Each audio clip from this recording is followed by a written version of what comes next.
Pada malam ini kita akan belajar tentang salah satu di antara dasarnya ilmu. Kalau kata Imam Al-Ghazali, dasarnya ilmu itu adalah ketika akhirat lebih engkau cintai daripada dunia. Itu adalah dasarnya ilmu. Dari dasar atau fondasi itulah kemudian ilmu Islam dibangun.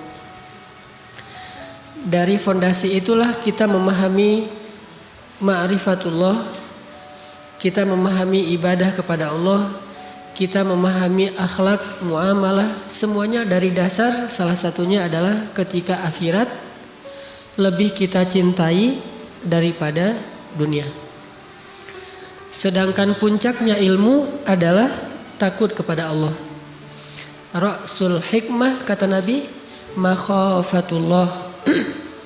Puncaknya ilmu adalah takut kepada Allah Subhanahu wa taala. Jadi bisa kita simpulkan dari dua kalimat ini, hal yang pertama yang harus kita benar-benar kuasai dalam belajar ilmu Islam itu adalah merasa akhirat lebih kita rindukan, lebih kita cintai, lebih baik daripada dunia. Dan dari situ nanti terbangun puncaknya ilmu sampai kepada tingkat takut kepada Allah Subhanahu wa taala. Innama yakhsyallaha min ibadihi al-ulama. Sesungguhnya yang takut kepada Allah di antara hamba-hambanya adalah orang yang berilmu. Untuk membahas tentang bab mencintai akhirat lebih daripada dunia ini, saya akan mengawali dengan tilawah surat Al-Qiyamah. Mungkin kalau Bapak Ibu membawa mushaf Al-Quran atau ada aplikasi Al-Quran di handphonenya, boleh membuka surat 75, surat Al-Qiyamah, yang semua isi suratnya itu tentang akhirat, tentang kiamat, tentang kematian, tentang apa yang terjadi setelahnya. A'udzu billahi minasy syaithanir rajim. Bismillahirrahmanirrahim. La uqsimu biyaumil qiyamah wa la uqsimu bin nafsil lawwamah. Ayahsabul insanu an lan najma'a 'idhamah. Bala qadirina ala an nusawwiya bananah. Bal yuridul insanu liyafjura amamah. Yas'alu ayyana yawmul qiyamah. Fa idza bariqal basar wa khasafal qamar wa jumi'asy syamsu wal qamar.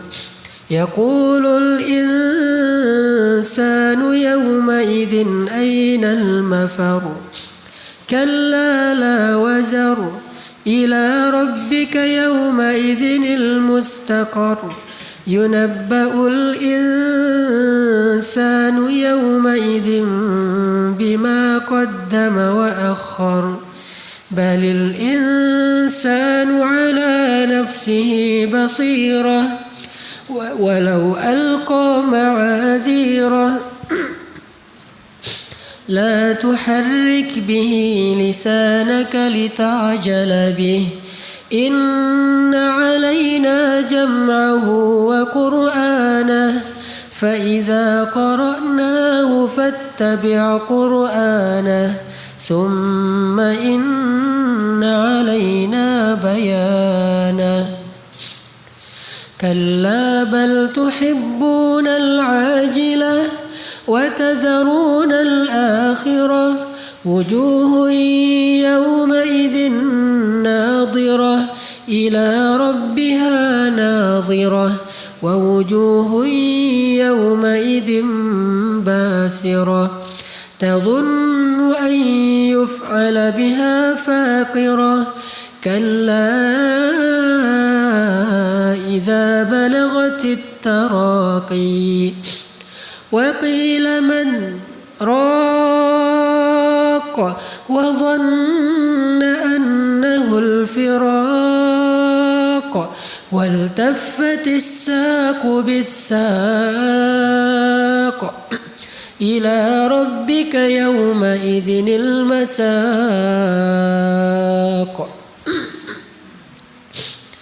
فلا صدق ولا صلى ولكن كذب وتولى ثم ذهب إلى أهله يتمطى أولى لك فأولى ثم أولى لك فأولى أيحسب الإنسان أن يترك سدى ألم يك نطفة من مني يمنى ثم كان علقة فخلق فسوى فجعل منه الزوجين الذكر والأنثى أليس ذلك بقادر على أن يحيي الموتى Sadaqallahul Azim. Aku bersumpah demi hari kiamat, dan aku bersumpah dengan jiwa yang amat menyesali diri sendiri. Apakah manusia mengira bahwa kami tidak akan mengumpulkan kembali tulang belulangnya? Bukan demikian. Sebenarnya kami maha kuasa menyusun kembali jari jemarinya dengan sempurna. Bahkan manusia itu hendak berbuat maksiat terus menerus. Ia berkata, kapankah hari kiamat itu terjadi? Maka apabila mata telah terbelalak karena ketakutan, dan apabila bulan telah hilang cahayanya, dan matahari dan bulan dikumpulkan, pada hari itu manusia berkata, kemana tempat untuk berlari? Sekali-kali tidak ada tempat untuk berlindung. Hanya kepada Tuhanmu lah pada hari itu tempat kembali. Pada hari itu diberitakan kepada manusia apa yang telah dikerjakannya dan apa yang dilalaikannya. Bahkan manusia itu menjadi saksi atas diri mereka sendiri, meskipun dia mengemukakan alasan-alasan. Janganlah kamu gerakkan lidahmu untuk membaca Al-Quran karena hendak terburu-buru menguasainya. Sesungguhnya atas tanggungan kamilah mengumpulkannya di dadamu dan membuatmu pandai membacanya. Apabila kami telah selesai membacakannya, maka itu ikutilah bacaan itu. Kemudian sesungguhnya atas tanggungan kamilah penjelasannya. Sekali-kali janganlah begitu. Sebenarnya kamu manusia lebih mencintai kehidupan dunia dan mengabaikan kehidupan akhirat. Wajah-wajah orang mukmin pada hari itu berseri-seri, kepada Tuhannya lah mereka melihat, memandang. Dan wajah-wajah orang kafir pada hari itu menjadi muram. Mereka yakin bahwa akan ditimpakan kepada mereka azab yang sangat dahsyat. Sekali-kali janganlah demikian. Apabila nafas seseorang telah menyesak sampai ke tenggorokannya dan dikatakan kepadanya, siapakah yang dapat menyembuhkan? Dan dia yakin bahwa sesungguhnya itulah waktu perpisahan dengan dunia atau kematian. Lalu bertautlah betis kiri dan betis kanannya. Kepada Tuhanmu lah pada hari itu kamu dihalau. Dan ia tidak mau membenarkan Rasul dan Al-Quran yang tidak mau mengerjakan sholat. Tetapi ia mendustakan Rasul dan berpaling dari kebenaran. Kemudian ia pergi kepada keluarganya dengan berlagak sombong. Kecelakaanlah bagimu wahai orang-orang kafir, dan kecelakaanlah bagi kalian. Kemudian kecelakaanlah bagi kalian wahai orang-orang kafir, dan kecelakaanlah bagi kalian. Apakah manusia mengira bahwa ia akan dibiarkan begitu saja tanpa pertanggungjawaban? Bukankah dia dahulu setetes air mani yang ditumpahkan ke dalam rahim? Kemudian air itu menjadi segumpal darah. Lalu Allah menciptakannya dan menyempurnakan ciptaan itu. Lalu Allah menjadikan daripadanya sepasang laki-laki dan perempuan. Bukankah Allah yang berbuat demikian maha kuasa untuk menghidupkan orang yang telah mati? Maha benar Allah yang maha agung.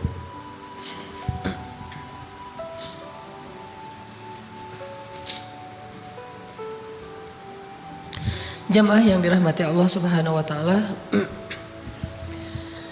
kita perlu belajar dan mengajarkan kepada keluarga kita tentang kehidupan akhirat itu lebih penting, lebih lama, lebih abadi, lebih bahaya, lebih indah, lebih dahsyat daripada kehidupan dunia. Ini salah satu materi pendidikan yang harus serius kita pelajari dan kita ajarkan kepada keluarga kita, terutama kepada anak-anak kita. Karena dari pemahaman dasar inilah kita akan bisa mudah mengajak keluarga kita kepada amal-amal soleh. Orang akan mudah beramal soleh kalau amal solehnya itu didasari atas kecintaan kepada akhirat. Tapi akan terasa sangat berat beramal soleh kalau amal solehnya itu didasari atas hitung-hitungan dunia. Jadi anak kita kalau disuruh sholat berat, mungkin dia belum paham tentang nikmatnya akhirat dan bahayanya juga akhirat bagi orang yang sholat dan yang meninggalkan sholat. Sehingga perlu kita tanamkan sampai menjadi perasaan dan keyakinan dalam hati keluarga kita, dalam hati kita masing-masing, bahwa semua yang kita lakukan di dunia ini nanti akan dimintai pertanggungjawaban di akhirat. Dan itu konkret. Bahwa kita yang di akhirat nanti adalah kita yang sekarang di dunia, bukan mimpi, bukan cuma ruh, cuma pindah tempat, pindah waktu, tapi diri kitanya sama. Itu mirip seperti kalau kita sekarang pergi ke Mekah, tempatnya berubah, waktunya berubah, tapi diri kitanya masih sama. Memori kita masih terbawa, sehingga kita masih ingat dengan keluarga kita di kampung. Kita kangen dengan mereka, kita telepon mereka, hanya pindah tempat saja. Yang mungkin waktunya berubah sedikit, berbeda 4 jam. Kalau di sini sudah siang, di sana mungkin masih pagi. Berubah waktu, berubah tempat, tetapi diri kita sama, tidak ada yang berubah. Begitu juga akhirat, hanya berubah tempat, namanya bukan lagi dunia, tetapi akhirat. Berubah waktu, bukan lagi 24 jam dalam sehari, tetapi siangnya selama-lamanya. Cuman diri kita itu sama persis, tidak ada yang berubah kecuali karena amal-amal kita. Berubah menjadi lebih baik fisik kita karena amal soleh kita, atau berubah menjadi buruk fisik kita karena amal dosa-dosa kita. Tapi diri kita masih sama. Sehingga di dalam Al-Quran di banyak ayat disebutkan tentang bagaimana nanti di akhirat orang itu memorinya, hafalannya tuh masih kebawa dengan apa yang terjadi di dunia. Banyak ayatnya. Salah satunya adalah yang paling mungkin populer itu di surat Al-Baqarah. Wa basyiril ladzina amanu wa amilus solihati anna lahum جنات تجري من تحتها الأنهار كلما رزقوا منها من ثمرة رزقا قالوا هذا الذي رزقنا من قبل وأتوا به متشابها. Setiap kali mereka dikasih buah-buahan di dalam surga, mereka bilang ini seperti buah-buahan yang kita makan di dunia. Berarti memorinya masih sama. Dia masih ingat buah pisang yang dia makan di dunia, karena di surga juga ada buah pisang. Korma yang dia makan di bulan Ramadan selama di dunia, karena di surga juga ada korma. Delima yang dia makan apalagi kalau lagi pulang umroh, di surga juga ada delima. Cuma durian saja yang mungkin tidak ada ya. Beda, gak disebutkan di Al-Quran, Allahu a'lam. Yang jelas dia akan membandingkan. Kullama ruziqu minha min thamaratir rizqan qalu hadzal ladzi ruziqna min qabl. Ini seperti buah yang kita makan di dunia. Wa utu bihi mutasyabiha. Tetapi Allah tidak sama memberikan buah di surga dengan di dunia, hanya mirip tetapi rasanya jauh lebih nikmat. Ini artinya diri kita yang di akhirat nanti sama dengan diri kita yang di dunia. Bahkan di surat-surat yang lain nanti kita akan membaca kalimat-kalimat saling menghujat di padang mahsyar. Wa barazu lillahi jami'a فقال الضعفاء للذين استكبروا إنا كنا لكم تبعا فهل أنتم مغنون عنا من عذاب الله من شيء. Nanti di padang mahsyar para pengikut atau orang-orang yang selama ini senantiasa ikut-ikutan akan berkata kepada idola-idola mereka, pemimpin-pemimpin mereka, orang yang mereka ikuti. Mereka berkata, dulu kami di dunia senantiasa mengikuti kalian. Maka bisakah hari ini kalian menyelamatkan kami? Berarti masih kenal dengan orang-orang yang selama ini dia berinteraksi di dunia. Nih anak-anak muda, kalau yang senang main sosial media, ada Instagram. Kita nge-following nih.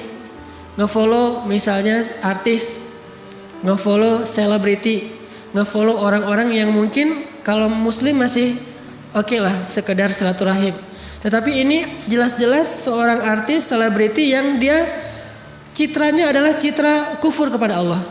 Banyak berbuat dosa, baik dosa yang diadegankan dalam film atau dosa dalam kehidupan sehari-hari. Begitu juga dengan statement-statement dia kepada agama Allah. Kita nge-follow dia. Begitu dia ngeposting, kita nge-like, kita ikut-ikutan merepost, kita ikut-ikutan gaya dia. Kalau dia bikin begini, kita begini juga. Kalau dia bikin gini, kita satanik ikut-ikutan. Kita pakai pakaian dengan simbol-simbol dia. Following, kita ngikutin terus kepada apa yang dia lakukan. Nanti di akhirat, semua yang kita lakukan di dunia ini akan kita jadikan sebagai hujjah. Inna kunna lakum taba'a. Kami di dunia senantiasa nge-follow kalian. Kalau bahasa Instagram, kami ini followers. Saya followers kamu. Saya selalu nge-like apapun yang kamu posting. Saya selalu ngikutin kamu dan seterusnya dan seterusnya. Saya pengen mirip dengan kamu gaya-gayanya. Fahal antum mughnuna 'anna min 'adzabillahi min syai'. Sekarang tolong kami dari azab Allah. Apa kata idola-idola itu? Sawa'un 'alaina ajazi'na am sabarna ma lana mim mahis. Nasib kita hari ini sama. Gak ada bedanya antara followers dengan yang di follow, antara idola dengan para fans. Gak ada bedanya. Nasib kita sawa'un 'alaina. Mau kita mengeluh, mau kita minta ampun, mau kita bersabar, mau kita tabah rela, malana mim mahis, kita tidak bisa lari dari azab Allah hari ini. Barulah saat itu mereka menyesal sudah mengikuti orang-orang ini. Ternyata memorinya masih kebawa, masih kenal siapa aja yang berinteraksi dengan dia di dunia. Belum lagi nanti hadis-hadis Nabi tentang orang soleh yang di pintu surga bertanya tentang saudara yang dia cintai karena Allah di dunia. Ya Rabbi, ketika orang soleh mau masuk surga, dia nanya, Aina fulan, di mana seorang saudara yang saya cintai karena engkau di dunia ya Allah? Kata Allah, dia berada di pintu neraka, mau masuk neraka. Kata orang soleh ini, ya Allah, demi kasih sayangmu, izinkan saya menyelamatkan dia, karena sesungguhnya saya mencintai dia karena engkau selama di dunia ya Allah. Akhirnya Allah izinkan dia menyelamatkan saudaranya yang mau masuk neraka, yang tadi sudah dililit dengan rantai besi, udah ngantri gitu mau masuk neraka. Tiba-tiba malaikat nanya, ini mas itu ya namanya? Oh kok kenal? Ya soalnya ada saudara kamu tuh nungguin. Akhirnya tiba-tiba dilepaskan rantai-rantainya, dia disuruh balik lagi. Kamu gak jadi masuk neraka, bebas. Dia penasaran siapa yang menyelamatkan saya, siapa yang menyelamatkan saya. Ternyata pas ketemu, Kiai Fulan, Ustadz Fulan, Syekh Fulan, hamba Allah Fulan yang solih, yang kita saling mencintai karena Allah. Dan ternyata nanti di akhirat dia ikut menyelamatkan kita dengan seizin Allah SWT. Ini artinya memorinya masih kebawa. Sama kayak pas kita umroh atau haji, lagi tawaf ketemu temen, cuma beda kloter, beda maktab nih. Haji juga ya, kloter berapa misalnya? Embarkasi mana? Oh saya dari Surabaya, saya dari Jakarta karena tinggalnya mungkin di Jakarta. Tapi ketemu, atau bahkan bisa saling menolong. Saya terpisah dari grup, ya udah ikut saya aja nanti saya anterin. Kenapa? Karena di Indonesia mereka saudaraan, sampai di Mekah juga saudaraan. Kalau di Indonesia musuhan, di Mekah juga, gua kerjain aja nih sekalian, mumpung di sini ini. Kalau di Indonesia mungkin dia punya jabatan, nggak bisa ngerjain dia. Kalau di Arab mah sama aja, sawaun alaina, sama saja nasib kita. Mau jabatannya apa, mau dia aparat, mau dia pejabat, mau dia apapun, sawaun alaina. Ini yang terjadi nanti di akhirat. Sehingga kita yang sekarang dengan kita yang nanti hampir tidak ada yang berubah. Kecuali secara nasib berubah. Nasib baik atau nasib buruk tergantung amal kita di dunia. Dan itu juga dengan seizin dan keridhaan Allah Subhanahu wa ta'ala. Ini yang kita perlu belajar lebih dalam. Kita harus rapi sekali bahwa kita hidup tuh gak selama-lamanya di dunia. Kalau kita transaksi, kita hitung-hitung. Jangan hanya hitung-hitung nih untung dunianya gimana nih, untung rugi dunia. Coba belajar juga menghitung untung rugi akhiratnya kayak gimana. Kita dagang, terus ada yang mau beli. Kadang orang menghitung untung rugi dunianya dengan cara curang dalam perdagangan. Kayak ada orang yang jualan buah, dia taruh harga dari jauh 5.000 per kilo. Cuman ditaruh paling atas tuh yang bagus-bagus. Sehingga orang yang lewat ngeliat, wah murah tuh mangga 5.000 sekilo. Padahal 5.000 sekilo itu di bawah meja. Pas orangnya mampir nanya, mas ini 5.000 sekilo bukan yang ini pak, yang di bawah. Tapi harganya ditaruhnya di atas barang yang bagus misalnya. Ini hitung-hitungannya murni duniawi, untung atau rugi. Tapi kalau dia mau menghitung untung ruginya akhirat, pasti akan berubah lagi tuh. Cara ekspresi dia, cara dia bekerja, cara dia beramal, cara dia berakhlak. Karena kalau hitung-hitungannya untung rugi akhirat, kecenderungannya insya Allah akan jauh lebih jujur. Gak bisa manipulasi Allah Subhanahu wa ta'ala. Yukhadi'una Allah walladzina amanu wa ma yakhda'una illa anfusahum. Hanya membohongi diri sendiri, gak bisa ngebohongi Allah. Makanya kalau kita bertransaksi dalam hidup di dunia ini dengan hitung-hitungan dunia saja, sedikit amal soleh yang bisa kita kerjakan. Tapi kalau kita membuat minimal balance deh, seimbang antara hitung-hitungan dunia dengan hitung-hitungan akhirat. Gimana seimbangnya? Kita boleh untung dunia, tapi jangan sampai gara-gara untung dunia rugi akhirat. Boleh cari untung dunia, gak masalah. Bahkan para sahabat pun setelah perang Badar sempat ribut masalah ghanimah kan? Yas'alunaka 'anil anfal. Ini unik ceritanya nih. Padahal kita tahu yang ikut perang Badar itu sahabat yang as-sabiqunal awwalun. Sahabat-sahabat senior nih. Dan mereka juga dijamin surga. Allah mengampuni dosa-dosa mereka, punya kedudukan yang istimewa di mata Allah. Ini sahabat ahlu Badar. Ternyata walaupun soleh banget ahlu Badar, sempat juga ada kejadian yas'alunaka 'anil anfal, ribut masalah ghanimah habis perang. Ini punya saya, ini punya saya. Kamu kebanyakan, kok saya cuma dapat sedikit. Saya nggak dapat, kamu dapat onta, saya dapat misalnya domba atau keledai. Ramai di antara mereka sampai kemudian laporan ke Rasulullah, ya Rasulullah ini bagaimana pembagiannya? Turunlah ayat mendamaikan di antara mereka, wa aslihu dzata bainikum. Kalimat itu menunjukkan ada keributan. Makanya disuruh islah. Kalau tidak ada keributan tidak perlu islah. Wa aslihu dzata bainikum, damaikanlah urusan di antara kalian yang tadi sempat hampir ribut. Ternyata enggak dilarang untuk mendapatkan dunia. Walaupun para sahabat tidak berperang karena ghanimah. Kalau yang berperang karena ghanimah itu munafikun di dalam surat Al-Fat. Kalau tidak ada ghanimah mereka enggak mau perang. Kalau banyak ghanimah yaitu perang Khaybar, mereka daftar paling awal. Ya Rasulullah ikut sertakan saya, ikut sertakan saya. Kata Allah mereka enggak boleh ikut. Karena giliran yang umroh yang berakhir dengan perjanjian Hudaybiyah mereka nggak mau ikut, soalnya nggak ada ghanimah. Giliran Khaybar mereka daftar karena ghanimahnya gede. Kalau orang mukmin nggak memikirkan ghanimah, tetapi bukan berarti tidak mengambil ghanimah. Bahkan dalam Islam itu ada fikih ghanimah, fikih fai, bagaimana membagikan harta, bukan rampasan perang sebetulnya, harta yang didapatkan setelah menang dalam perang, tidak dirampas. Bukan hanya itu adegannya, bahkan dalam perang Hunain, perang setelah Fathu Makkah, orang Ansor sempat ribut juga masalah ghanimah. Yang tadi muhajirin, kalau sekarang Ansor. Setelah selesai perang Hunain nih, Nabi membagikan ghanimah dari perang Hunain itu hampir seluruhnya kepada orang Muhajirin dan orang Mekah yang baru masuk Islam. Bayangin seorang Abu Sufyan yang baru masuk Islam dapat 200 ekor onta. Sedangkan Ansor nggak dapat apa-apa. Jadi seolah-olah menurut orang Ansor Nabi nggak adil.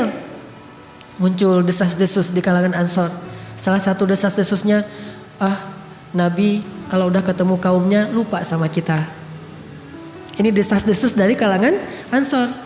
Padahal dulu ketika kaum muslimin hijrah ke Madinah, orang Ansor itu wa yu'thiruna ala anfusihim walau kana bihim khasasah. Habis-habisan menolong orang Muhajirin, enggak pernah hitung-hitungan. Sempat kejebak juga. Nabi mah kalau udah ketemu kaumnya lupa sama kita. Desas-desus ini tersebar sampai viral kalau bahasa sosial media. Oh, viral tuh. Postingan Nabi kalau udah ketemu kaumnya lupa sama kita. Jadi viral. Repost, semuanya pada repost. Sampai akhirnya masuk ke Nabi. Nabi dengar, wah ternyata ada desas-desus tentang masalah pembagian ghanimah. Dikumpulkan orang Ansor sama Nabi. Nabi bertanya, ya ma'syara Ansor, apa yang kalian katakan di belakang saya? Diam aja. Kata Nabi, wahai orang-orang Ansor, bukankah dulu kalian adalah orang-orang yang kufur kepada Allah, kemudian Allah mengutus saya kepada kalian sehingga kalian dapat hidayah? Bukankah dulu kalian berpecah belah, saling perang memerangi, lalu saya datang mempersaudarakan kalian sehingga kalian menjadi satu? Bukankah kalian dulu berada di tepi jurang neraka, lalu saya datang dengan seizin Allah menyelamatkan kalian darinya? Nabi mengingatkan tentang Islam dan hidayah kepada orang-orang Ansor. Jasa-jasa Nabi kepada orang-orang Ansor. Setelah Nabi mengingatkan itu, Nabi diam. Tiba-tiba seorang laki-laki Ansor berkata, ya Rasulullah, sama sekali kami tidak lupa dengan semua kebaikan itu. Kami sangat bersyukur kepada Allah dan berterima kasih kepada engkau ya Rasulullah atas semua nikmat yang besar itu. Tapi ya Rasulullah, kata orang Ansor, bukankah dulu engkau sendiri datang kepada kami lalu kami menjadi keluargamu? Dibalas nih. Lalu kami menjadi keluargamu. Bukankah engkau terusir lalu kami memberikan kampung halaman baru untukmu? Bukankah engkau dulu dalam keadaan diperangi lalu kami menolongmu ya Rasulullah? Bahkan banyak dari kami yang gugur demi membela engkau ya Rasulullah. Sehingga mereka juga merasa kami juga punya hak ya Rasulullah untuk dapat ghanimah sebagaimana orang Muhajirin dan orang Mekah. Baru kemudian Nabi tiba-tiba menawarkan sesuatu yang lebih besar daripada ghanimah. Apa kata Nabi? Wahai orang Ansor, relakah kalian jika orang-orang Mekah itu pulang ke negerinya dengan membawa sampah-sampah dunia, dan kalian kembali ke negeri kalian dengan membawa Allah dan Rasul? Ini tawaran ketika berbenturan antara dunia dan akhirat. Relakah kalian jika orang Mekah itu kembali ke negerinya dengan membawa sampah-sampah dunia, sedangkan kalian kembali dengan membawa Allah dan Rasul? Semua orang Ansar menangis. Baru mereka sadar kalau udah Allah dan Rasul mah udah gak ada bandingannya. Ayyakunallahu wa rasuluhu ahabba ilaihi mimma siwahuma. Mencintai Allah dan Rasul lebih dari apapun juga. Baru ketika Nabi menawarkan demikian, mereka bilang, kami ridho dengan Allah dan Rasul. Ya sudah ya Rasulullah, tidak apa-apa, biarkan mereka bawa sampah-sampah dunia, yang penting kami dapat Allah dan Rasul. Baru Nabi mendoakan, ya Allah rahmati Ansor. Wahai kaum Ansor, tempat hidup saya bersama kalian dan tempat mati saya pun bersama kalian. Al-mahya mahyakum wal mamat mamatkum. Tempat hidup saya bersama kalian, tempat mati saya bersama kalian. Kembalilah Rasulullah ke Madinah. Ini bagaimana Rasulullah menanamkan cinta akhirat lebih besar daripada cinta dunia kepada para sahabat. Tapi bukan berarti mereka tidak mendapatkan dunia sama sekali. Makanya nanti ada fikih waris dalam Islam, ada fikih dagang dalam Islam, bahkan ada fikih ghanimah dan fai dalam Islam, ada mahar dalam Islam. Apakah ketika seorang perempuan diberikan mahar untuk menikah dengan seorang laki-laki berarti dia cinta dunia dan menjadikan pernikahan di atas landasan duniawi? Bukan. Makanya dalam Islam, umat Islam itu tidak dilarang menjadi kaya raya. Tidak dilarang menggenggam dunia dan seisinya. Yang dilarang itu mencintai dunia. Dilarang itu taruh dunia di hati, itu yang dilarang. Tapi kalau taruh dunia di genggaman, gak dilarang. Kita naruh dunia sebanyak apapun di genggaman kita, gak dilarang dalam Islam. Yang dilarang naruh dunia di dalam hati. Sehingga ada sahabat yang kaya raya seperti Abdurrahman bin Auf, seperti Utsman bin Affan, seperti Sa'ad bin Mu'az, dan banyak nama-nama besar lain yang kaya raya. Tetapi dunia yang mereka miliki itu sama sekali tidak masuk ke hati mereka. Yang sulit tuh kayak gitu Bapak Ibu. Punya dunia tapi tidak ada di hati. Ini susah. Malah banyak orang yang gak punya dunia di tangannya tapi di hatinya banyak. Secara zahir dia gak punya apa-apa. Tetapi secara batin dia punya banyak sekali keinginan-keinginan duniawi yang membuat dia dengki kepada orang yang punya. Itu kan yang terjadi di bangsa kita. Bangsa kita mungkin orang yang tidak sulit-sulit amat hidupnya seperti di Palestina, di Gaza, apalagi sekarang Aleppo, Suriah, Myanmar, di Rohingya. Tetapi ngeluhnya bahkan kadang melebihi mereka. Kurang ini, kurang itu, segala macam, melebihi orang-orang yang benar-benar dunianya itu hampir tidak punya apa-apa. Bahkan diambil dari kehidupan mereka sebagian besar dunia. Kenapa? Ini bukan masalah apa yang kita dapatkan dan apa yang kita tidak dapatkan, tapi masalah apakah dunia itu sampai ke dalam hati kita atau hanya di genggaman kita saja. Kalau udah di hati kita, itu penyakit. Hubbud dunia. Yang dilarang itu hubbud dunia, bukan memiliki dunia. Bahkan orang Islam yang punya dunia lalu dia pakai untuk fi sabilillah, itu punya keutamaan yang khusus di mata Allah. Sampai di antara sahabat dulu tuh ada adegannya. Sahabat-sahabat yang miskin demo. Itu pernah dulu di zaman Rasul, sahabat-sahabat yang miskin, kalau bahasa sekarang mah demo ke Rasul. Datang satu kelompok sahabat miskin namanya Ahlus Suffah, datang menemui Rasulullah terus mengatakan, "Ya Rasulullah, dhahaba ahlud duthuri bil ujur." Ya Rasulullah, orang kaya sudah memborong pahala. Orang kaya memborong pahala. Kata Nabi, "Kaifa dzalik?" Gimana caranya orang kaya memborong pahala? Kata orang miskin, "Kalau kami sholat, mereka sholat. Kalau kami puasa, mereka puasa. Tapi kalau mereka sedekah, kami tidak bisa sedekah. Sehingga mereka memborong banyak pahala." Jadi dulu kecemburuan orang miskin kepada orang kaya bukan kekayaannya, tetapi amal soleh dengan kekayaan itu. Kan la hasada illa fitnatain. Gak boleh kita cemburu kecuali terhadap dua orang. Yang pertama orang yang berilmu dan mengajarkan ilmunya. Yang kedua orang yang berharta dan menginfakkan hartanya. Sehingga orang miskin demo karena cemburu kepada orang kaya yang bisa beramal dengan harta mereka. Dhahaba ahlud duthuri bil ujur. Ya Rasulullah, orang kaya sudah memborong pahala. Kami sholat, mereka sholat, kami puasa, mereka puasa, mereka sedekah, kami tidak bisa sedekah. Kemudian Nabi mengatakan, setiap senyum itu sedekah. Setiap ucapan yang baik itu sedekah. Kemudian setiap tasbih itu sedekah. Setiap tahmid itu sedekah. Setiap takbir dan tahlil itu sedekah. Oh, bisa sedekah dengan kata-kata yang baik, bisa. Tersenyum bisa sedekah, memindahkan duri dari jalan bisa sedekah. Oh ya. Tapi lama-lama mikir juga, kalau gitu orang kaya juga bisa ya Rasulullah.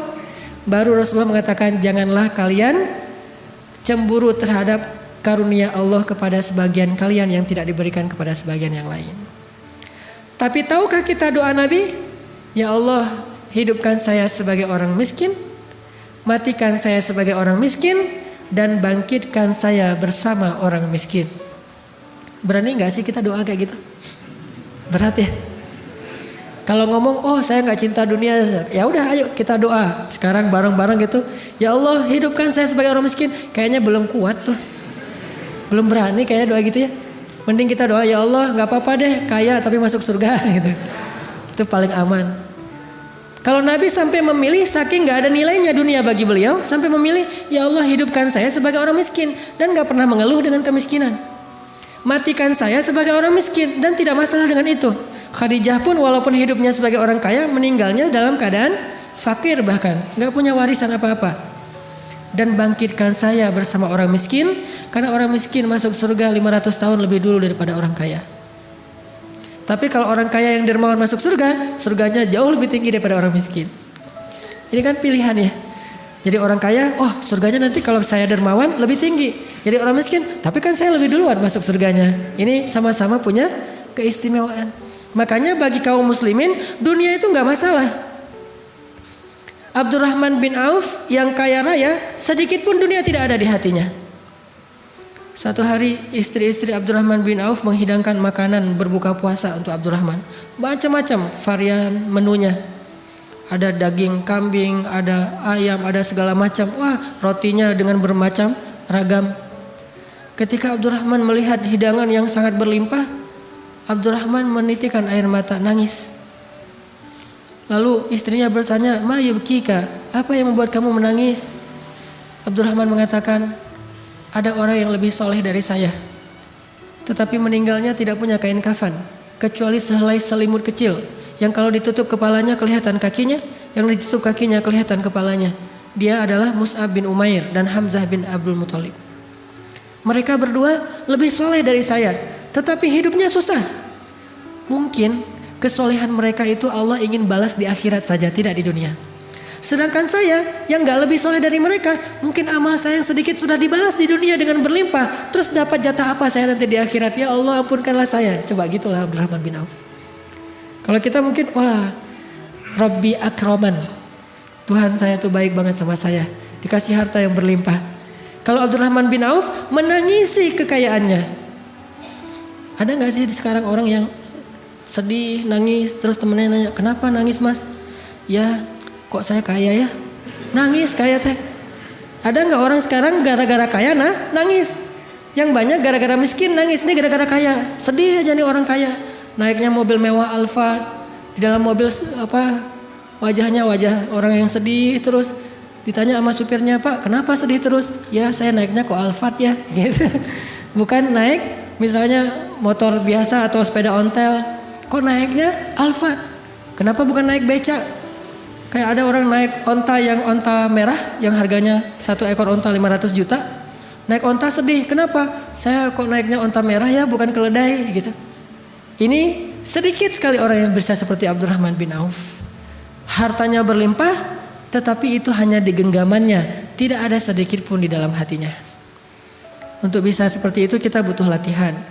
Cara latihannya kita belajar betapa akhirat itu lebih baik daripada dunia. Kalau udah yakin akhirat lebih baik daripada dunia, semuanya akan mudah. Ada kisah yang saya selalu terngiang-ngiang tentang dua orang sahabat. Dua-duanya senior nih. Yang satu namanya Abu Lubabah, yang satu namanya Abu Dahdah. Abu Lubabah punya pohon korma satu-satunya dan itu subur banget pohon kurmanya, tumbuh di sebelah rumah anak yatim. Sehingga dia agak miring sedikit pohon kurmanya dan tumbuh di sebelah rumah anak yatim. Zaman dulu rumah orang Arab kalau orang miskin mah tidak ada atap. Jadi terbuka gitu atap langit. Karena pohon kurmanya rindang sehingga kalau buah-buah kurma itu jatuh, ada juga yang jatuh ke dalam rumah anak yatim. Dan anak yatim itu ketika ada yang jatuh ke dalam rumahnya, namanya anak kecil, diambil jadi cemilan. Jadi kalau anak sekarang permen, dulu mah korma, makan sama anak yatim. Abu Lubabah tahu ternyata buah kormanya ada yang dimakan sama anak yatim yang jatuh ke dalam rumah mereka. Akhirnya Abu Lubabah mengadu kepada Rasulullah, ngelaporin anak yatim. "Ya Rasulullah, itu anak-anak pada ngambil korma saya dan saya gak rela." Dipanggil, Rasulullah gak tahu kalau itu anak yatim. Ketika dipanggil menghadap ke Rasul, ditanya, "Kenapa kalian makan?" "Oh, kami kira kami punya hak di situ, soalnya kami anak yatim." Baru Rasulullah tahu ternyata itu anak yatim. Langsung Nabi mengatakan kepada Abu Lubabah, "Ya Abu Lubabah, maukah kamu punya pohon kurma di surga?" "Gimana caranya ya Rasulullah?" "Wakafkanlah pohon itu kepada anak yatim, maka Allah akan menggantikan untuk kamu satu pohon kurma di surga yang kalau kamu berjalan di bawah naungannya 100 tahun, kamu belum keluar dari naungannya."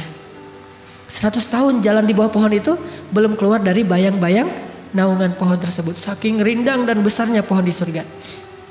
Mau gak kamu dapat pohon kurma di surga dengan wakaf pohon kurma di dunia? Apa kata Abu Lubabah?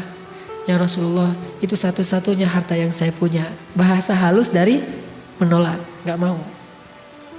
Rasulullah juga tidak marah, tidak memaksa. La ikraha fiddin. Lagi pula bagaimanapun Abu Lubabah ini ahlu Badar loh. Ikut, dia veteran Badar. Yang Allah sudah mengatakan lakukan apa yang kalian suka, Allah maafin.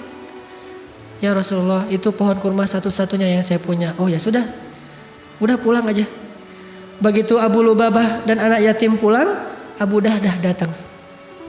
Abu Dahdah bilang, ya Rasulullah, saya tadi nguping mendengar percakapan engkau dengan Abu Lubabah.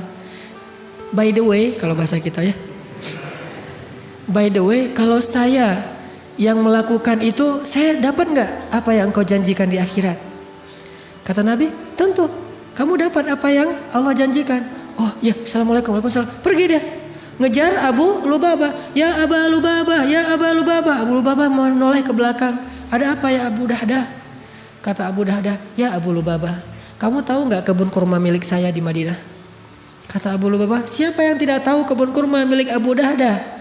Di dalamnya ada 600 pohon kurma.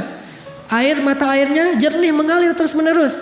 Bahkan ada vilanya di dalam, luas sekali. Kebun kurma yang paling subur, kualitas kurma terbaik di kota Madinah. Siapa yang nggak tahu? Memangnya kenapa? Kata Abu Dahdah, mau nggak kita tukaran? Tapi tukaran bahasa Indonesia ya, bukan bahasa Jawa. Kalau bahasa Jawa tukaran berantem. Mau nggak kita barter nih? Tukar guling. Kamu kasih pohon kurma kamu yang di sebelah rumah anak yatim ke saya, nanti saya kasih kebun saya untuk kamu dengan 600 pohon kurma. Ditukar. Kata Abu Lubabah, cius kata kita mah. Beneran ini mah? Kata Abu Dahdah, bener. Oh boleh kalau gitu. Tadi ditawarkan surga, Abu Lubabah bilang itu harta satu-satunya yang saya miliki. Sekarang ditawarkan 600 pohon kurma Abu Dahdah, dia langsung mengatakan deal, setuju. Udah akad setuju. Kemudian Abu Dahdah datang ke pohon kurma tadi, bertemu dengan anak yatim dan mengatakan, wahai anak-anakku, mulai sekarang pohon ini milik kalian, makanlah sesuka kalian. Lalu Abu Dahdah membawa Abu Lubabah pulang ke kebunnya, dan di kebun itu dia melihat istrinya sedang mengumpulkan buah-buah kurma yang jatuh ke tanah bersama anaknya Abu Dahdah. Abu Dahdah berkata, wahai istriku, wahai anakku, keluarlah dari kebun ini. Istrinya bertanya, kenapa ya Abu Dahdah? Kebun ini sudah saya jual. Berapa kamu jual? Kepada siapa kamu menjualnya? Kata Abu Dahdah, saya menjualnya kepada Allah dan Allah membayarnya dengan surga yang lebih baik daripada dunia. Apa kata istrinya? Rabahta ya Abu Dahdah, itu baru untung wahai Abu Dahdah, itu baru untung. Keluar istrinya. Gak minta talak ya. Wah, ceraikan saya hari ini juga. Pulangkan saya ke rumah orang tua saya. Enggak, ini istri yang soleha. Akhirat lebih dia cintai daripada dunia. Sehingga istrinya mensupport. Dia mengikuti kata-kata suaminya. Itu baru untung wahai Abu Dahdah. Barakallah Abu Dahdah, barakallah. Lalu ketika Nabi mendengar apa yang dilakukan Abu Dahdah, Nabi mendoakan keberkahan bagi keluarga Abu Dahdah. Dan Allah ganti nikmat di dunia dan di akhirat. Dia tetap menjadi orang kaya. Tumbuh lagi hartanya berkah. Dan di akhirat pun dia mendapatkan kebun-kebun kurma yang setahun dikelilingi oleh malaikat Jibril, belum bahkan keluar dari pinggirnya saja. Jadi pagarnya aja belum keluar, apalagi belum masuk ke pagarnya, apalagi sampai ke dalam pohon kebun kurmanya. Ini luasnya kebun kurma Abu Dahdah di dalam surga. Begitu mereka beramal menggunakan akad akhirat. Kuitansinya itu akhirat, yang tanda tangan Allah. Jadi buat kuitansi amal kita itu bukan hanya kuitansi yang ditandatangani oleh manusia, tapi buat kuitansi dalam tanda petik yang ditandatangani oleh Allah. Nih akad saya, nih dengan Allah akadnya. Kalau kita berakad dengan Allah, nggak mungkin rugi. Tijaratun lan tabur, nggak mungkin rugi berakad dengan Allah. Nggak ada ini tanda tangannya salah nih, nggak sama antara satu kuitansi dengan kuitansi yang lain. Nggak ada yang kayak gituan. Allah yang menjadi saksi. Sehingga kalau kita berakad untuk Allah Subhanahu wa taala, idzan la yudayyi'akallah. Allah enggak akan mengecewakan kamu. Ini kisah yang bagi saya luar biasa. Benar-benar terngiang-ngiang, kok bisa Abu Dahdah merelakan 600 pohon kurma, dan satu pohon kurma itu Bapak Ibu kalau kita hitung, kalau sekali panen rata-rata satu pohon kurma itu menghasilkan sekitar 50, paling sedikit 50 kg korma. Bahkan bisa sampai 100 sampai 150 kg kurma. Satu pohon kurma 100 kg. Dan kalau kurmanya kurma terbaik di atas ajwa, harganya 1 kilonya itu sekitar 300 real. Hampir 1 juta 1 kilo. Jadi satu pohon kurma sekali panen menghasilkan 50 juta. Bayangin 600 pohon kurma. 600 pohon kurma. Miliaran itu sekali panen. 6 bulan sekali panen. Miliaran. Dihadiahkan dan dia gak punya apa-apa karena dia yakin di akhirat lebih baik dan gak ada rasa kecewa, sedih atau kehilangan. Biasa aja. Istrinya pun menganggap bahwa kehilangan miliaran tapi Allah ganti yang lebih baik di akhirat. Ini iman. Susah bisa seperti ini. Tapi kalau bisa sedikit saja mirip dengan ini, kita akan punya amalan-amalan yang jauh lebih baik daripada hanya berakad dengan kwitansi manusia. Belajar berakad dengan akhirat. Biar Allah yang tanda tangan kwitansinya. Allah yang jadi saksi, malaikat yang jadi saksi. Kemudian la yudayyi'akallah, enggak mungkin kita akan kecewa. Ada lagi kalimat dari seorang imam para ulama, yaitu Imam Hasan Al-Basri, tabi'in. Bahkan disebut dengan istilah imamnya para tabi'in.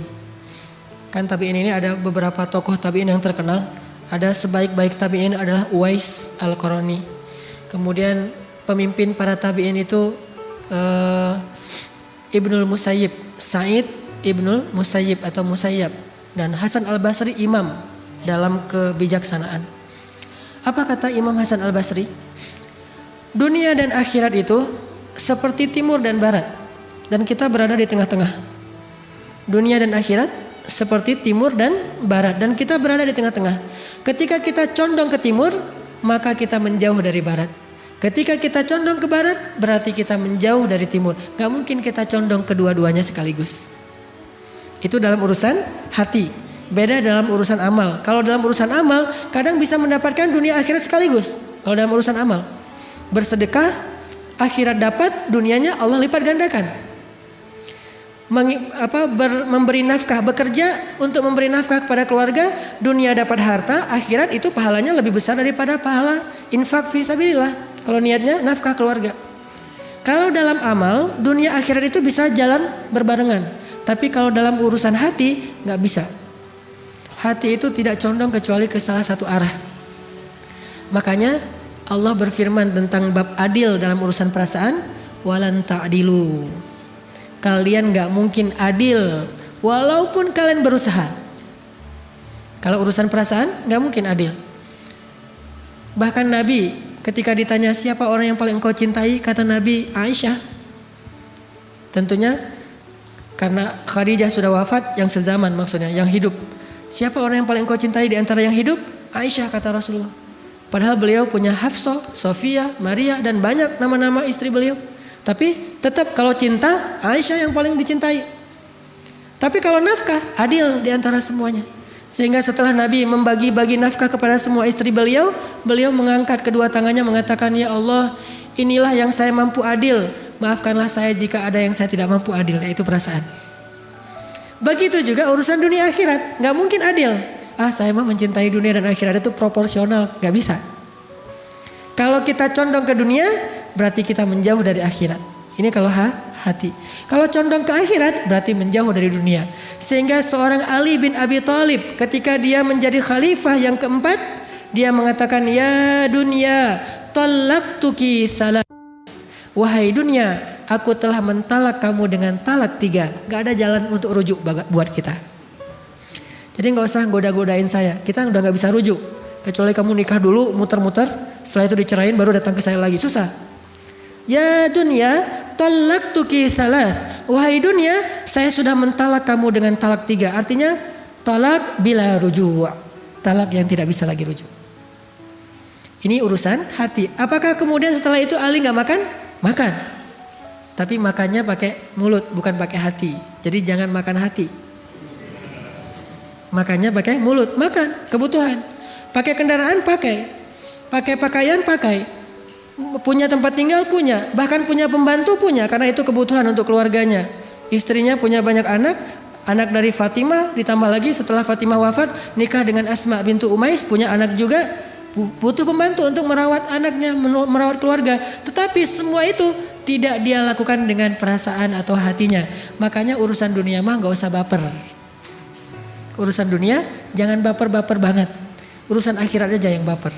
Begitu baca la uqsimu biyaumil qiyamah langsung gemetar. Ketika baca ulaika humul warisun alladzina yarithunal firdausa hum fiha khalidun. Semangat, baper untuk urusan akhirat. Ya ayyuhalladzina amanu hal adullukum ala tijaratin tunjikum min azabin alim. Hai orang-orang yang beriman, mau gak aku tunjukkan perniagaan yang menyelamatkan kalian dari api neraka? Semangat langsung gitu. Itu baper akhirat. Kalau baper dunia, midnight sale. Wah, mana midnight sale? Browsing, cari diskon 50% segala macam. Baper kan? Kita mungkin secara manusiawi agak baper dalam urusan dunia. Semangat, sedih, kecewa, bahagia, urusan dunia. Itu udah manusiawi. Tetapi kita juga harus belajar punya perasaan yang bahkan lebih dari itu dalam urusan akhirat. Bahagia, kecewa, sedih, senang, urusan akhirat. Kenapa kita sedih? Karena hari ini sholatnya telat. Kenapa kita bahagia? Alhamdulillah bisa sedekah. Alhamdulillah bisa beramal soleh. Alhamdulillah bisa memaafkan kesalahan orang lain. Kenapa? Begitu kita maafin kesalahan orang, Allah maafin kesalahan kita. Semangat, senang gitu. Karena akadnya kwitansi akhirat, bukan hanya kwitansi dunia. Amal akan jauh lebih mudah ketika kita belajar akhirat. Ahabba ilaih, lebih dia cintai. Kalla bal tuhibbunal ajilah wa tadharunal akhirah. Kata Allah tadi di Al-Qiyamah, kalian lebih mencintai ajilah dunia dan kalian mengabaikan akhirat. Padahal walal akhiratu khairul laka minal ula wal akhiratu khairu wa abqa.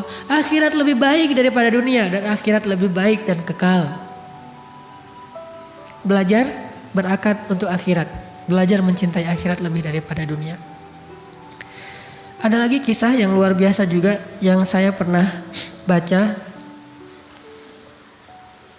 tentang istri solehah yang lebih mencintai akhirat daripada dunia. Selain istrinya Abu Dahdah, ada istrinya Umar bin Abdul Aziz, khalifah yang adil kelima. Kan Khulafaur Rasyidin dalam Islam itu ada 6, walaupun yang terkenal 4, Abu Bakar, Umar, Utsman, Ali. Nah yang kelimanya Umar bin Abdul Aziz dan yang keenamnya Nuruddin Zinki, gurunya Salahuddin Al-Ayyubi. Nah Umar bin Abdul Aziz punya istri soleha banget, namanya Ummu Iyal, nama panggilannya. Nama aslinya Fatimah binti Abdul Malik. Abdul Malik itu kakaknya Abdul Aziz. Jadi Fatimah sama Umar sepupuan, jadi nikah sepupu nih. Ketika Umar bin Abdul Aziz menjadi khalifah, dia sibuk mengurus umat. Umar bin Abdul Aziz melihat istrinya sedang memakai perhiasan warisan dari orang tuanya. Jadi Fatimah ini keturunan raja-raja. Kakeknya raja Marwan, ayahnya raja Abdul Aziz, Abdul Malik, saudaranya raja, adiknya raja, kakaknya raja, suaminya raja. Jadi di sekelilingnya Fatimah raja semua itu secara bergiliran. Pertama kakeknya Marwan, itu raja Bani Umayyah. Kakeknya meninggal diganti dengan Abdul Malik, ayahnya itu juga raja. Pamannya gubernur Abdul Aziz, suaminya Umar bin Abdul Aziz raja juga. Kakaknya nanti setelah Umar bin Abdul Aziz raja juga. Adiknya juga raja. Tinggal di istana, warisan dari keluarganya tuh banyak, emas, permata. Suatu hari ketika Umar bin Abdul Aziz menjadi khalifah, Fatimah lagi membuka box perhiasan. Dia pakai, namanya juga perempuan, tabiatnya senang berdandan dan itu sesuatu yang sifatnya fitrah, tidak dicela selama tidak berlebihan. Dia jadi fitting gitu ya, ganti, oh ini cocoknya ini, terus aja gitu sibuk di kamar. Lalu Umar bin Abdul Aziz memperhatikan, tiba-tiba Umar bin Abdul Aziz datang dan mengatakan, wahai kekasihku, wahai Fatimah, engkau pilih harta itu atau memilih aku? Diadu nih antara harta dengan suami. Kamu pilih harta atau aku? Apa maksudnya? Kalau kamu pilih harta, kalau kamu pilih aku, maka wakafkanlah semua perhiasan ini kepada Baitul Mal agar kita bagikan kepada fakir miskin. Tidak boleh ada satu perhiasan pun di rumah seorang khalifah atau di rumah seorang raja. Tidak boleh. Wakafkan semua ini kepada Baitul Mal dan kita berikan kepada fakir miskin. Walaupun itu harta bukan semuanya pemberian Umar. Banyak warisan orang tuanya. Tapi kalau kamu memilih harta, maka tinggalkanlah aku. Kita ambil jalan sendiri-sendiri. Apa kata istrinya? Wahai suamiku, tidak ada yang di dunia ini yang lebih aku cintai setelah Allah dan Rasul kecuali engkau. Sam'an wa ta'atan, sami'na wa ata'na. Diambil semuanya, masih ada di bawah tempat tidur. Oh ternyata masih ada lagi, kumpulin semuanya, nginfakin, wakaf ke Baitul Mal. Sejak saat itu mereka jatuh miskin dan tidak punya apa-apa di rumah. Sampai bisa begitunya seorang istri Khalifah Ar-Rasyidin, sehingga dia digolongkan oleh para ulama termasuk perempuan yang paling ajaib dalam sejarah Islam. Ini karena akadnya akhirat. Lalu setelah Umar bin Abdul Aziz wafat karena diracun, hanya bertahan 2 tahun kepemimpinan Umar bin Abdul Aziz, diracun oleh pengkhianat, kemudian beliau wafat. Setelah beliau wafat, yang jadi raja berikutnya adiknya Fatimah. Waktu adiknya Fatimah jadi khalifah atau jadi raja, adiknya Fatimah datang ke rumah kakaknya yaitu Fatimah. Dia bilang, kakak, mbak, dulu kan hartanya mbak itu diberikan kepada Baitul Mal. Belum saya bagi, masih saya simpan tuh. Kalau mbak mau, saya balikin nih kepada mbak. Harta-harta perhiasan mbak yang dulu diberikan kepada Baitul Mal. Soalnya Umar bin Abdul Aziz sudah wafat. Dia mengatakan apa Fatimah? Ma'azallah. Dia mengeluarkan air mata, dia nangis. Ma'azallah. Saya tidak mencari akhirat karena Umar bin Abdul Aziz. Saya mencari akhirat karena Allah Subhanahu wa taala. Kalau saya menyembah Umar bin Abdul Aziz, sesungguhnya Umar Abdul Aziz telah wafat. Tapi kalau saya menyembah Allah, Allah hayyun la yamut, maha hidup dan tidak wafat. Gak mau dibalikin lagi. Ini cinta terhadap akhiratnya yang dia bangun untuk mencintai pasangannya, mencintai manusia, mencintai siapapun karena dia cinta kepada Allah dan meyakini akhirat lebih baik daripada dunia. Memang ajaib. Kalau kita nggak bisa persis kayak gitu, minimal kita belajar semangat seperti itu. Mungkin untuk bisa niru sahabat tabi'in sampai ke sekelas ini butuh waktu buat kita. Tetapi bukan berarti tidak perlu menyemangati diri kita untuk mengikuti mereka walaupun hanya 1% saja. Atau mungkin dari sekian urusan kita, dari 10 urusan kita, 7 diantaranya kita berakad dengan dunia, 3 diantaranya kita berakad dengan akhirat.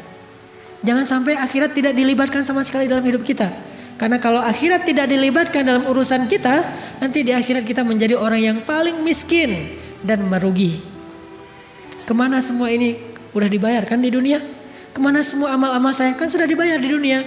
Maka menangislah seperti Abdurrahman bin Auf menangis karena dia takut amal-amal solehnya yang sedikit sudah Allah bayar di dunia sehingga tidak ada lagi jatah di akhirat. Terakhir saya ingin sharing tentang sedikit saja gambaran akhirat. Membahas akhirat ini Bapak Ibu panjang sekali. Kita butuh taklim sampai beberapa pertemuan karena adegan akhirat itu banyak. Kita ngebahas dunia aja nggak habis-habis, apalagi ngebahas akhirat. Dunia cuma 60 tahun, akhirat selama-lamanya. Jadi kalau dunia aja nggak cukup waktu untuk kita bicarakan, apalagi akhirat.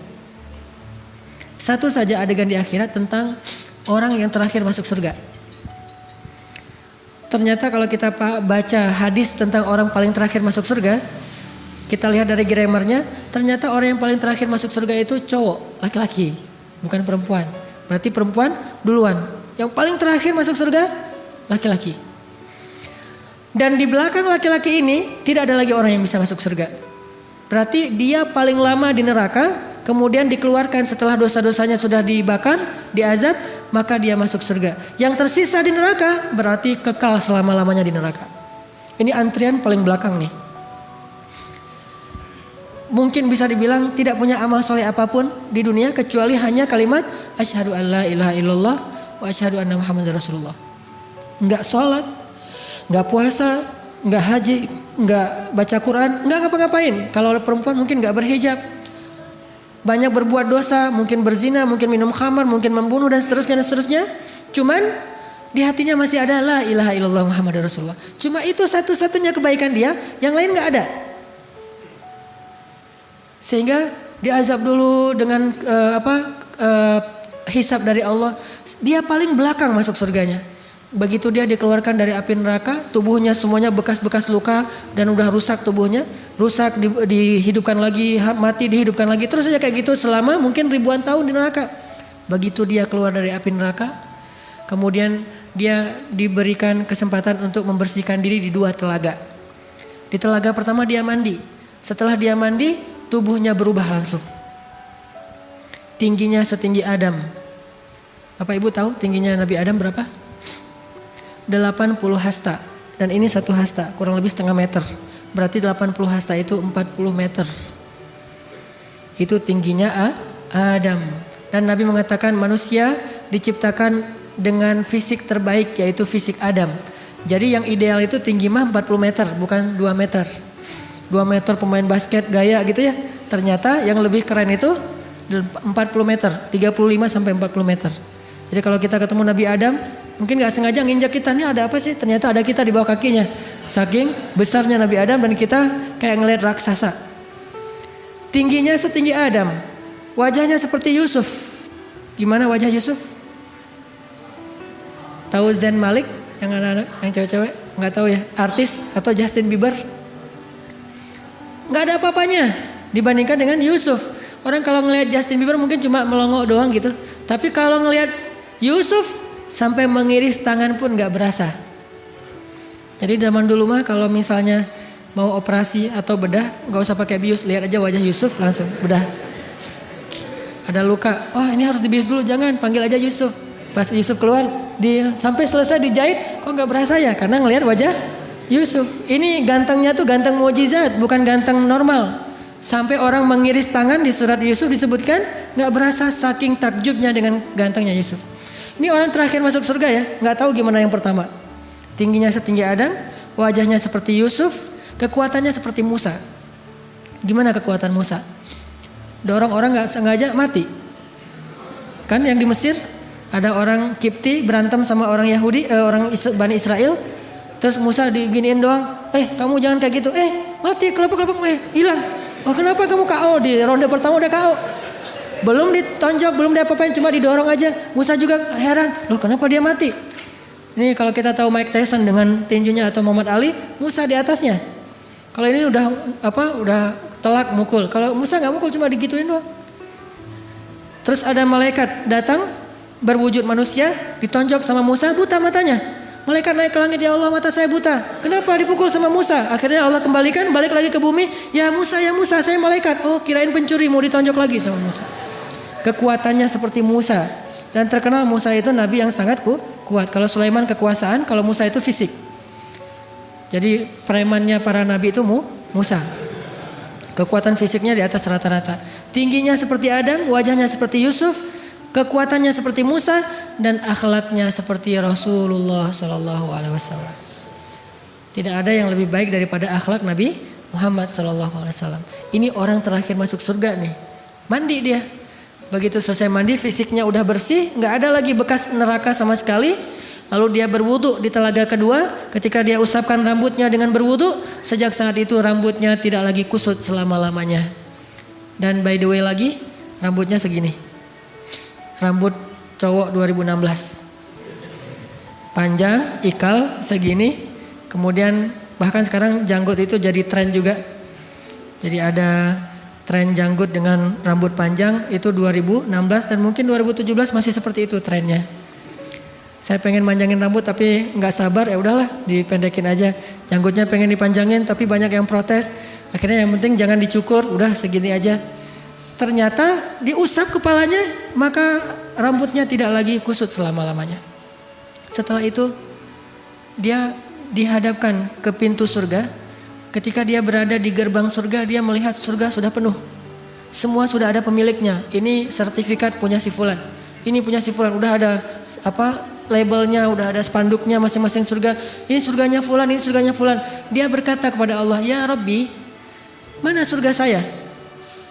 Ini semua surga sudah penuh." Lalu Allah menunjukkan sebuah surga dan Allah belum mengatakan itu punya siapa.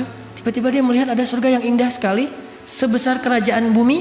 Dia mengatakan, "Ya Allah, boleh enggak saya masuk ke dalam surga itu walaupun cuma di halamannya saja, bukan ke dalam istananya?" Kata Allah, nanti kalau kamu sudah berada di sana kamu akan minta yang lain. Kata dia, enggak ya Allah, itu mah saya satu aja. Yang penting bisa berada di halaman surga cukup. Gak perlu juga punya istana-istana. Saking indahnya surga. Kemudian Allah izinkan dia masuk beberapa langkah ke pelataran surga. Ketika dia berada di pelataran surga, dia melihat indahnya surga yang luar biasa. Dia keliling-keliling, dia lihat indah sekali. Dia mengatakan, ya Allah, ini surga siapa? Kata Allah, itu surgamu wahai hambaku. Itu surgamu, kerajaan sebesar bumi. Oh, ini surga saya, alhamdulillah ya Allah, engkau maha baik segala macam. Dia tinggal di surganya sebesar kerajaan bumi. Dan itu bukan tanah kosong yang harus dibangun dulu, cari tukang dulu, ntar tukangnya ngambek, ganti lagi tukang yang lain. Susah dunia teh. Dunia itu susah, nyari tukang, nggak cocok, akhirnya ganti lagi tukang yang lain. Bangun rumah yang 100 meter persegi aja, itu bisa bikin orang stroke. Banyak yang gara-gara bangun rumah meninggal itu banyak. Saya punya keluarga juga yang bangun rumah kegedean, nggak sesuai dengan budgetnya sekitar 700 juta, dia bangun rumah yang harga sekitar 2 miliar. Setengah jadi nggak sanggup melanjutkan, akhirnya stres, stroke, meninggal. Kemudian rumahnya dijual kepada orang lain dan hasilnya diwariskan kepada keluarganya. Dunia itu susah, membangun rumah aja susah. Akhirat Allah kasih bukan rumah, kerajaan yang di dalamnya ada segala fasilitas sebesar kerajaan di bumi. Itu untuk orang terakhir masuk surga, yang hampir gak punya amal soleh apa-apa. Tapi tadi dia udah janji kan, gak akan minta yang lain. Lagi kayak gitu tiba-tiba jalan-jalan ngelihat ada surga kosong nih. Kerajaan besar tapi gak ada pemiliknya. Dicari-cari sertifikatnya, oh ternyata kosong, belum ada nama. Dia nanya ke Allah, ya Allah itu kerajaan siapa? Kata Allah, emang kenapa? Mau, kata Allah. Boleh gak ya Allah saya minta satu lagi yang itu? Kata Allah, katanya tadi gak akan minta yang lain. Ya ini mah yang terakhir ya Allah, gak akan minta lagi setelah ini. Benar. Akhirnya kata Allah, ini adalah milikmu. Dikasih lagi surga 2 kali kerajaan bumi. Dia nikmatin setelah sekian tahun, dia menemukan lagi ada surga yang lebih besar daripada 2 surga sebelumnya. Ya Allah itu punya siapa? Memangnya kenapa? Mau ya Allah. Katanya gak akan minta lagi. Ini yang terakhir ya Allah. Ini perangai orang yang terakhir masuk surga. Minta ini yang terakhir ya Allah, setelah ini saya gak akan minta lagi. Benar. Kemudian Allah mengatakan, wahai hambaku, bukan hanya 3 surga ini yang akan aku berikan kepadamu. Kamu akan memiliki kerajaan 10 kali kerajaan di dunia. Baru dia raditu ya Rob. Saya sudah ridho, saya puas sekarang ya Allah. Udah cukup. Daripada ngasih terus gak sempat nikmatin, udah nikmatin aja dulu. Ini orang terakhir masuk surga, punya kerajaan 10 kali dunia. Gimana orang yang pertama atau yang pertengahan masuk surga? Orang yang was-sabiqun as-sabiqun. Orang yang di dunia berlomba-lomba dalam kebaikan, nanti di akhirat yang lebih dulu masuk surga. 70.000 orang yang masuk surga tanpa hisab. Dan seterusnya. Kalau yang terakhirnya aja kayak gini. Dan ibu-ibu gak usah khawatir. Di surga, kalau kita ngerasa aduh mata saya nih gak terlalu lebar, di surga semua perempuan matanya lebar. Makanya dalam bahasa Al-Quran, perempuan di surga itu disebut dengan istilah hurul ain, yang matanya besar tapi sayu. Matanya besar tapi sayu, dan bulu matanya tuh lentik banget. Eyeshadow. Dan kulitnya sangat putih, bening, sampai seolah-olah kalau dia minum air kelihatan air mengalir di lehernya. Air ngalir gitu. Mana? Saking beningnya. Kalau seorang perempuan surga mengeluarkan jarinya ke dunia, maka cahaya dari jarinya itu menutupi cahaya matahari. Dan di surga itu ibu-ibu ada pasar, ada mall. Kalau kita baca hadis tentang surga, aswak, ada banyak mall. Dan mallnya itu one stop shopping. Selain beli baju segala macam, di situ juga ada pedikur, manikur, segala macam, ada spa. Sehingga disebutkan dalam hadis seorang perempuan yang masuk ke dalam pasar, lalu dia keluar dari pasar, ketika dia keluar dia lebih cantik daripada sebelum dia masuk ke pasar. Artinya di pasar itu didandanin habis-habisan. Dia dikasih hullah itu gaun 70 lapis, dan setiap lapisnya punya warna yang berbeda dengan warna yang lain. Mudah-mudahan semua kita punya semangat mengkaji tentang akhirat. Karena kalau kita tahu bagaimana luar biasanya akhirat, kita akan lihat betapa dunia ini sebetulnya hanya setetes air dari ujung jarum yang dicelupkan dari lautan dibandingkan dengan akhirat yang samudra yang luas. Insyaallah bisa kita amalkan, yaitu dengan baca ayat-ayat dan hadis tentang akhirat, lalu kita coba belajar meyakininya, mengimaninya. Mudah-mudahan dengan demikian kita bisa beramal, akadnya bukan hanya kwitansi dunia, tetapi juga kwitansi akhirat insyaallah. Itu aja yang bisa saya sampaikan. Mungkin langsung ditutup dengan doa. Bapak Ibu yang dirahmati Allah, usahakan setiap kali kita berdoa, jangan lupa mendoakan saudara-saudara kita di Gaza, di Aleppo atau Suriah dan di Rohingya. Kalau orang mungkin ingin membantu kaum muslimin di sana dengan cara mengetuk pintu-pintu istana, diplomasi, politik, segala macam, maka ada yang lebih penting untuk kita ketuk, yaitu pintu langit. Kalau pintu istana ini adalah kemampuan diplomasi negara, kalau pintu langit itu dunia. Allah Rabbul Alamin. Makanya kalau kita nggak mampu mengetuk pintu-pintu para raja, kita bisa mengetuk pintu raja di atas segala raja. Dan pintu raja ini tidak sulit untuk diketuk. Hanya dengan cara mengangkat kedua tangan, kita berdoa untuk kaum muslimin. Mudah-mudahan dengan demikian Allah segera memberikan pertolongan kepada kaum muslimin dengan kemenangan. Walaupun selama ini kita yakin Allah selalu menolong kaum muslimin dengan kesabaran.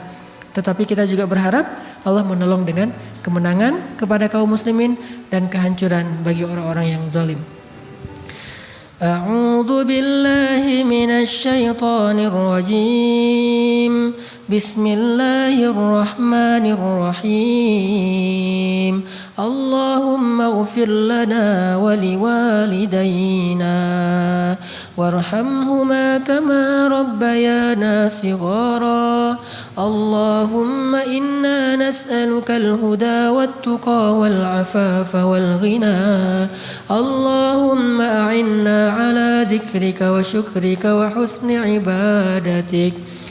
Rabbana atina min ladunka rahmatan wa hayyi' lana min amrina rashada waj'al lana min kulli dhiqin makhraja wa min kulli hammin faraja wa min kulli usrin yusra.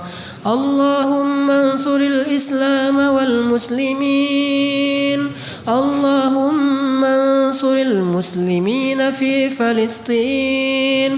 Allahumma ansuril muslimin fi Suriah. Allahumma ansuril muslimin fi Rohingya.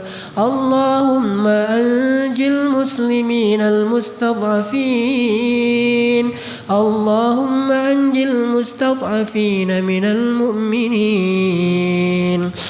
Allahumma alayka bil yahud. Allahumma alayka bir rafidah. Allahumma alayka bil zalimin.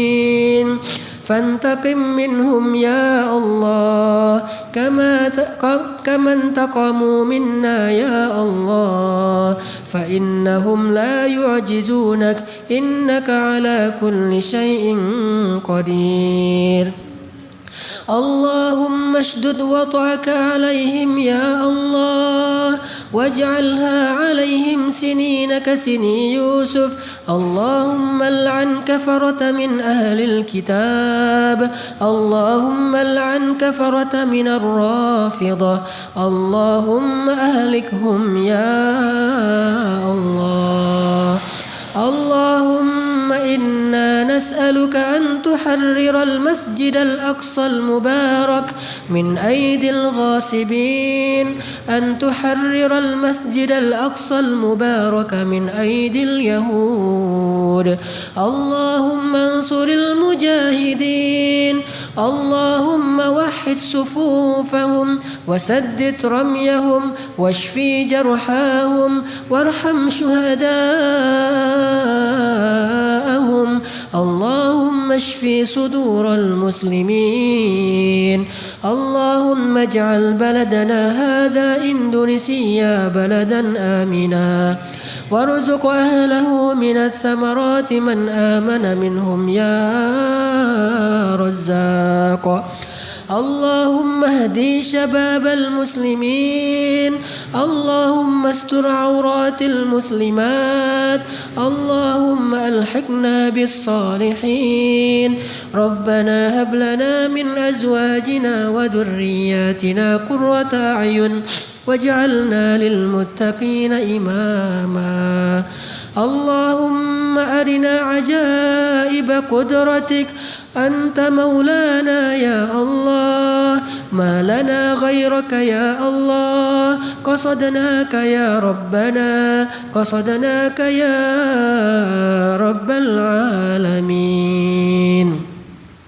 Ya Allah ya Arhamar Rahimin, ampunkanlah dosa-dosa kami ya Allah, maafkanlah kesalahan-kesalahan ya Allah. Kami adalah manusia biasa, kami pelupa. Kadang kami membaca Al-Quran, tetapi tidak lama kemudian justru kami mengingkarinya, kami tidak mengamalkannya. Kadang kami membaca hadis, tetapi kami tidak menghiraukannya dalam amalan-amalan kami. Ampunkanlah dosa kami ya Allah. Janganlah Engkau murka kepada kami ya Allah. Karena jika Engkau murka kepada kami, siapa lagi yang bisa berkasih sayang kepada kami selain Engkau ya Allah. Jika Engkau menutupi kami dari rahmat-Mu, siapa lagi yang bisa memberi kami rahmat ya Allah. Jika Engkau menghalangi kami dari kasih sayang-Mu, siapa lagi yang kami bisa harapkan kasih sayang-Mu, kasih sayangnya daripada Engkau ya Allah. Janganlah Engkau menutup hati kami ya Allah disebabkan dosa-dosa kami. Karena tidak mungkin seseorang yang Engkau tutup hatinya kecuali akan celaka ya Allah. Ya Arhamar Rahimin, bantulah saudara-saudara kami di Palestina. Bantulah saudara-saudara kami di Aleppo ya Allah. Jangan biarkan lebih lama lagi anak-anak yatim di sana menjerit karena mereka sendiri tidak punya orang tua.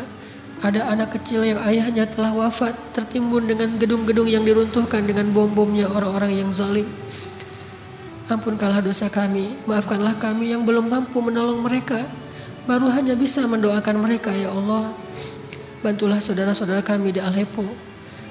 Keluarkanlah mereka dari kepungan-kepungan musuh-musuh kami ya Allah. Bantulah saudara-saudara kami di Rohingya. Selamatkanlah mereka dari kezaliman orang-orang yang zalim di sana ya Allah. Pertemukanlah mereka dengan saudara-saudara mereka di seluruh dunia, di Indonesia, di Malaysia. Jangan biarkan mereka terkatung-katung di lautan ya Allah. Ya Arhamar Rahimin, bantulah saudara-saudara kami di Gaza. Engkau Maha Kuasa atas segala sesuatu. Tidak ada sedikit pun kemampuan bagi musuh-musuhmu untuk bisa menyeimbangi kebesaran-Mu ya Allah. Semua rencana-rencana jahat mereka Engkau Maha tahu, dan Engkau Maha Kuasa untuk menggagalkan semua keburukan mereka ya Allah. Tidak ada yang melebihi kekuasaan-Mu ya Allah. Ya Arhamar Rahimin, anugerahi bangsa Indonesia seorang pemimpin yang taat kepadamu ya Allah. Pemimpin yang adil kepada manusia ya Allah. Pemimpin yang membela hak-hak kaum muslimin di seluruh dunia ya Allah. Jadikanlah negara Indonesia salah satu negara yang paling banyak membantu kaum muslimin di seluruh dunia ya Allah. Jangan biarkan negara Turki hanya seorang diri membantu Palestina dan Suriah ya Allah. Libatkan kami juga seperti Engkau melibatkan Turki ya Allah. Libatkan negara Indonesia, masyarakatnya, pemerintahnya, semuanya saling bahu-membahu untuk membantu kaum muslimin yang tertindas ya Allah. Ya Arhamar Rahimin, anugerahkanlah kepada kami pemuda-pemuda yang solih, pemuda-pemuda seperti Ashabul Kahfi, seperti Hawariyin, seperti Muhajirin dan Ansor. Berilah hidayah kepada pemuda-pemuda Indonesia. Jadikanlah kebangkitan Islam di Indonesia ini di tangan anak-anak muda ya Allah. Ya Arhamar Rahimin, anugerahkan untuk kami anak-anak yang soleh dan soleha, yang hafiz dan hafizah, yang mereka kelak menjadi anak-anak yang mendoakan orang tuanya setelah kami wafat ya Allah. Ya Arhamar Rahimin, beri kami kebaikan di dunia dan kebaikan di akhirat, dan jauhkan kami dari azab api neraka. Barakallahu li wa lakum. Subhanakallahumma wa bihamdika asyhadu an la ilaha illa anta astaghfiruka wa atubu ilaik. Assalamualaikum warahmatullahi wabarakatuh.